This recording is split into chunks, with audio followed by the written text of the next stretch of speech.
Hello. My name is Olubisi Olade, and I analyze the housing affordability for renters in Queens County, New York.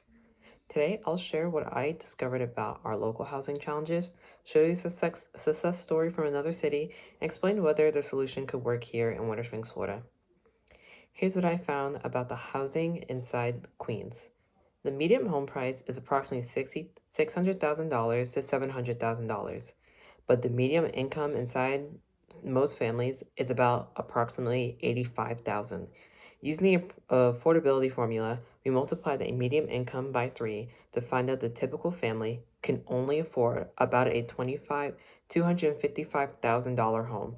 That's an over $300,000 difference, and these people are 100% cost burdened from the formula that we use to find that out. My research shows that this problem is caused by a multitude of factors, being that Queens is a very densely populated area, so there's a high demand for homes, but there's not much supply being met for that. And on top of that, New York being a very popular area for tourism and also living, so there's also the account that it having a high standard of living for it being in a popular city. See, in this chart, you can see the median home prices of Queens compared to the entire state of New York.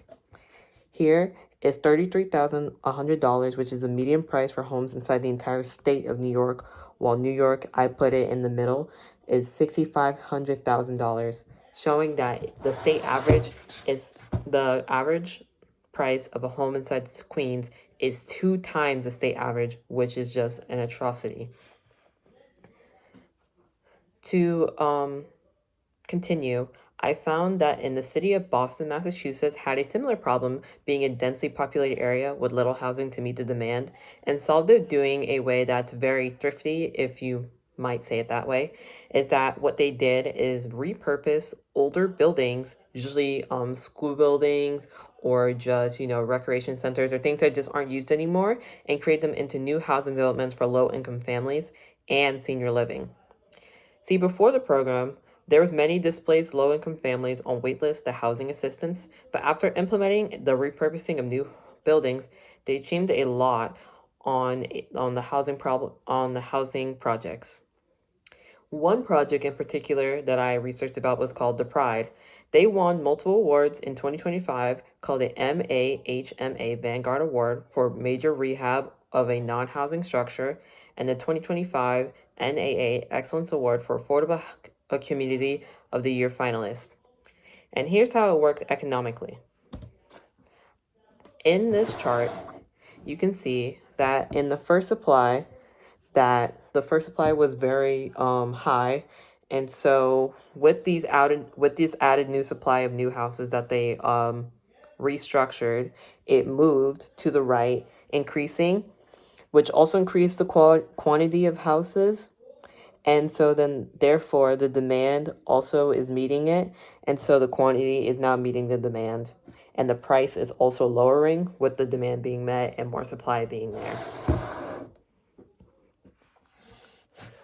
To be completely honest on my analysis, in my area, Winter Springs, I don't think this would be a very good solution.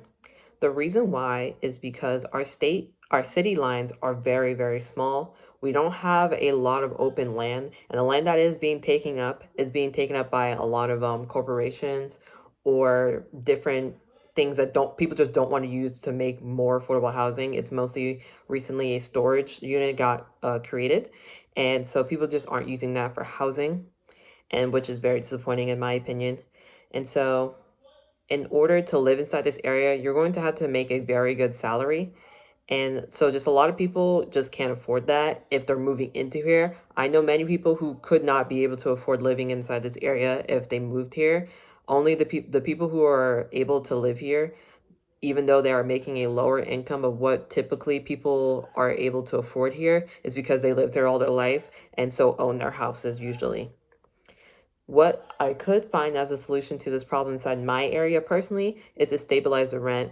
Because of how the cost of living in the area has been rising very steadily, I just think that would just be a better solution for my area and my situation.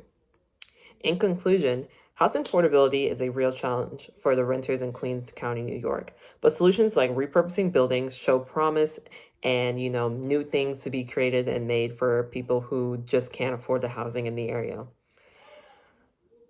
Thank you. Addressing this issue is very critical for the community's economic future.